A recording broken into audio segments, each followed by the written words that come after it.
Tớ và đám bạn rủ nhau đi du lịch vùng núi, nhưng vừa vào núi đã bị đại tiên họ Vũ chặn xe. Con trồn dẫn đầu đứng thẳng người, chắp tay chào. Cậu xem tớ giống người không? Tớ thấy cậu giống cục phân ấy. Cả đám bạn phá lên cười. Nhưng tớ thì chẳng cười nổi. Mấy người họ không biết, phá chuyện đại tiên cầu phong là có thể mất mạng đấy. Tớ và sư muội Liễu Như Yên quyết định đi du lịch ở một làng nhỏ Đông Bắc. Bố tự xung phong làm người đi kèm. Vì dạo này bố đang tán tỉnh sư muội Liễu Như Yên, nhưng chỗ tụi tớ định đến nguy hiểm lắm. Dẫn theo người không biết gì đi cùng đúng là tự tìm đường chết. Nên tớ không đồng ý, nhưng bố lại khoe ra một đống chứng chỉ. Đai đen cà tý cấp 7, bằng đầu bếp tức thì. Thậm chí cả bằng lái máy bay. Thấy tớ vẫn lưỡng lự, bố thẳng thừng đòi ký giấy sinh tử. Nếu có chuyện gì, tự bố chịu trách nhiệm. Liễu Như Yên kéo tớ sang một bên thì thầm. Người ta muốn đi chịu chết thì cậu lo gì? Cứ để bố đi. Ai không đi là cháu nội. Có lẽ để thêm phần oai phong. Bố còn rủ thêm anh họ Giang Hà đi cùng. Nhưng mà câu đầu tiên của Giang Hà đã khiến cả nhóm nổi cáu. Nghe nói cô là đạo cô hả? Muốn tán đạo cô? Có phải làm hòa thượng trước không? Anh họ ơi, đầu anh xấu lắm. Cạo chọc chắc chắn khó coi kinh khủng. Liễu Như Yên nổi điên ngay lập tức. Tớ phải sức ngăn cô ấy lại. Trên đường đi, Giang Hà càng phấn khích, nói không ngừng. Trời ơi, cái vùng núi Đông Bắc này có gì vui đâu. Để tớ dẫn mọi người đi Pháp nhé. Ngồi bên sông Dân nhâm nhi cà phê. Tôi đến nhà hát nghe nhạc cổ điển. Xong còn rủ bạn nhậu vài ly nữa. Tớ và Liễu Như Yên hối hận muốn chết. Đồng loạt liếc bố đầy ai oán. Bố xin lỗi tụi tớ. Xin lỗi nha. Anh họ tớ vốn dĩ nói nhiều lắm. Đột nhiên, tớ thấy một bóng dáng lao ra trước xe.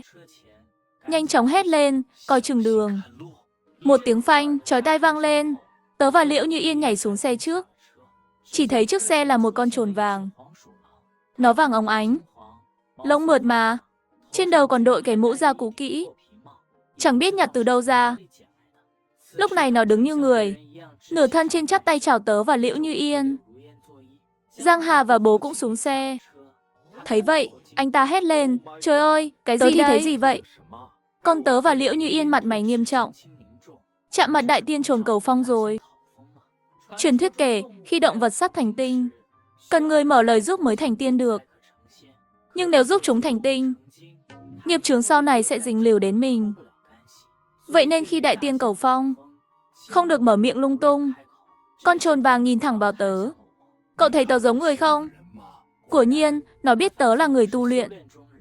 Muốn cầu phong từ tớ. Đang nghĩ cách đối phó. Thì Giang Hà hét toáng lên. Đây là xiếc của dân làng à? Phía sau có người điều khiển đúng không? Người trốn đâu rồi? Vừa nói vừa định bắt con trồn. Con trồn lập tức nổi giận. Quay đầu kêu 2 tiếng. Chợt từ sau cây lao ra một đám động vật. Rắn to bằng bắp đùi. Nhím tròn vo. Chuột khổng lồ. Cáo đỏ rực rỡ. Giang Hà sợ quá nhảy phóc lên người bố. Tớ cũng cảm thấy không ổn. Ôi trời, Hoàng Bạch Liễu Hắc. Ngũ Tiên Đông Bắc tề tự đủ rồi đây. Tất cả đám động vật đồng loạt chắp tay chào tớ.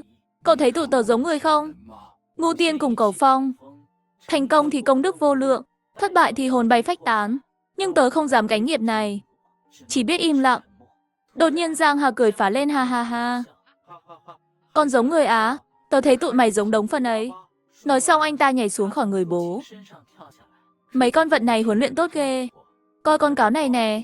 Nhưng cái mũ trên đầu hơi kỳ cục. Anh ta tháo cái mũ xám trắng của con cáo xuống. Cứng cứng, chẳng biết làm bằng gì. Chất liệu gì đây? Liễu Như Yên cảnh báo anh ta. Đồ ngốc, đó là xương sọ người làm ra đấy. Giang Hà nghe xong sững sờ, rồi hoảng hốt quăng cái sọ trắng xuống đất. Con cáo đỏ tức đến mức cầm lên như sói. Đám động vật khác cũng bắt đầu nhấp nhổm. Thôi xong, mau lên xe nào. Nhưng Giang Hà vẫn ngây ra đứng đó. Con cáo vung móng nhắm thẳng mắt anh ta. Trong lúc nguy cấp, tớ đạp bay Giang Hà ra, giúp anh ta thoát nạn. Nhưng con rắn lục lại quấn lấy cổ anh ta, xiết đến mức anh ta sùi bọt mép. Thật ra khi cầu phong, nếu không muốn dính nghiệp, cứ ngậm miệng là xong. Nhưng Giang Hà lại bảo chúng giống đống phân, phá hỏng trăm năm tu luyện của mấy đại tiên. Nghĩ đến đây, tớ vội xin lỗi. Đại tiên, lần này là lỗi của anh ta. Thằng này nói bậy, phá hỏng tu luyện của các đại tiên. Nói xong, tớ tiến lên đạp Giang Hà 2 cái thật mạnh. Lúc này Giang Hà đau đớn đến mức trợn trắng mắt. Nhìn sắc toi đời, Như Yên, bố hoảng loạn. Cứu Giang Hà đi, nó sắp không xong rồi. Đừng nói bậy, đại tiên đâu vô lý vậy. Còn tớ vẫn đang xin lỗi. Đại tiên, có gì bù đắp được không? Con cáo đỏ nhìn tớ một lúc. Dùng móng viết dưới đất 3 chữ Nguyệt Hoa Thảo á. Ý là đưa Nguyệt Hoa Thảo. Thì chuyện này bỏ qua. Con cáo đỏ gật đầu. Nhưng tớ lại khó xử. Đó là Nguyệt Hoa Thảo cơ mà. Truyền thuyết kể, cứ 200 năm trăng rằm, sẽ như mưa rơi xuống Nguyệt Hoa. Nguyệt Hoa chứa tinh hoa ánh trăng. Cỏ cây hấp thụ có thể thành tinh. Động vật dùng thì tăng 200 năm công lực.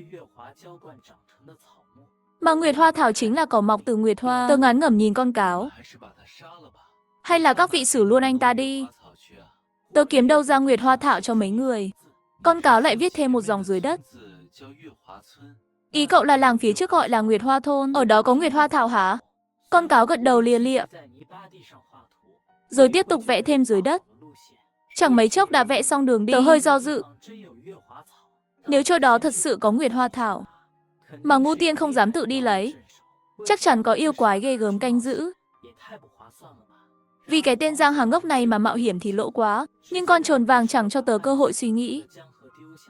Ra lệnh con rắn lúc thả Giang Hà đầu chạy mất nửa chết xuống. Tớ sững sờ luôn. Đây là muốn chơi trò ăn vạ hả? Liệu Như Yên cũng ngơ ngác. Sao tụi nó chạy hết vậy? Chúng sợ tụi mình rồi hả? Tớ thở dài. Giang Hà là do tớ dẫn theo, trừ khi anh ta chết. Không thì nghiệp này tớ phải gánh nửa phần. Tụi nó không phải chạy, mà là sợ tớ không chịu đi. Thì xử chết anh ta luôn đi. Nguyệt Hoa Thôn chắc chắn đáng sợ lắm. Đi là không về được đâu. Giang Hà hoảng loạn. Chúng ta là bạn mà. Bố cũng che chắn cho anh ta. Mấy con vật này được huấn luyện quá bài bản. Tớ đoán chúng từ Nguyệt Hoa Thôn. Chắc là để lừa tụi mình vào làng. Làng đó có khi là ổ cướp. Tớ đề nghị quay xe về luôn. Nhưng Liễu Như Yên chẳng thèm để ý. Sư huynh, cậu nói làng tụi mình định đến có phải chính là Nguyệt Hoa Thôn không? Tớ nhìn cái bản đồ một lúc, rồi đưa ra quyết định. Như Yên, lên xe đi, tụi mình đến Nguyệt Hoa Thôn nào. Sau đó, tớ và Liễu Như Yên chẳng chần chừ mà lên xe luôn. Bố và Giang Hà ngăn không nổi, đành phải chạy theo sau, men theo con đường núi nhỏ, chạy xe nửa tiếng. Đường dần hẹp lại, tụi tớ đành xuống xe đi bộ. Cứ thế đi thêm nửa ngày. Cuối cùng đến nơi khi trời tối, đến được Nguyệt Hoa Thôn. Trong làng thoang thoảng mùi cỏ cây, làm tụi tớ tỉnh táo hẳn lên. Đúng lúc này, một cô bé nhảy ra. Nhìn qua chắc tầm 13, 14 tuổi. Xinh xắn dễ thương lắm. Vừa thấy tụi tớ, cô bé quay đầu hét to. Người lạ, có 4 người lạ vào làng rồi này. Chẳng mấy chốc, một đám đông ùa ra vây quanh tụi tớ. Điều làm tớ bất ngờ là trong làng này hiếm thấy người già. Toàn thanh niên và trẻ con thôi. Một người đàn ông dẫn đầu tiến lên bắt tay bố. Làng núi nhỏ của tụi tôi, nhiều năm rồi chưa có khách ghé thăm. Chào mừng nha. Đúng lúc này, tớ để ý, mấy cụ già tóc bạc hiếm hoi đang nhìn tụi tớ chằm chằm, mặt đầy vẻ sợ hãi. Người đàn ông giới thiệu mình tên Trần Bái Nguyệt, là tộc trưởng ở đây. Để chào đón tụi tớ, ông ấy định tổ chức tiệc tối. Sau đó, 4 người tụi tớ được dẫn đến một căn nhà trống phía bắc làng. Cô bé ban nãy mang khăn và chăn đến cho tụi tớ. Cô bé tò mò nhìn tụi tớ. Mọi người xinh đẹp quá. Tớ phải chọn ai làm chồng tương lai đây ta? Giang Hà nghe vậy bật cười. Em có mắt nhìn ghê nha. Em tên gì vậy? Cô bé đột nhiên ngại ngùng. Em tên Trần Ánh Nguyệt. Anh thú vị ghê. Em thích anh rồi đó. Để anh ấy lại cho chị một Nguyệt nhé. Nói xong, cô bé che mặt chạy mất. Lúc này, lòng tớ càng thêm bất an. Tớ bảo Liễu Như Yên đi xem xét quanh đây. Tớ tìm một cây đại thụ gần đó. 2 cái đã trèo lên. Như Yên ở dưới hỏi, sư huynh, nhìn ra được gì chưa? Sau khi nhìn rõ bố cục làng, tớ hít một hơi lạnh. Bố cục của cái làng này được xây theo 28 chòm sao. Mỗi hướng có đúng 7 ngôi nhà không? Nếu tớ đoán không lầm, chỗ này chắc có 108 người ở. Cả làng này là một trận đồ ngôi sao, một trận đồ ngưỡng lăng để duy trì phong ấn. Làng chỉ được phép có đúng 108 người, và chỉ vào được, không ra được. Chỉ khi người lạ vào làng, Kết giới mới mở ra. Vậy nếu dưới 108 người thì sao? Thì trận Ngưỡng Lăng sẽ thành trận Chu Thần. Chẳng ai thoát được đâu. Liễu Như Yên nghe xong hoảng hốt. Vậy tụi mình chạy mau đi. Nếu làng thiếu mất 4 người, chẳng phải tụi mình kẹt luôn ở đây sao? Nhưng lòng tớ chợt lạnh. Em là không kịp nữa rồi.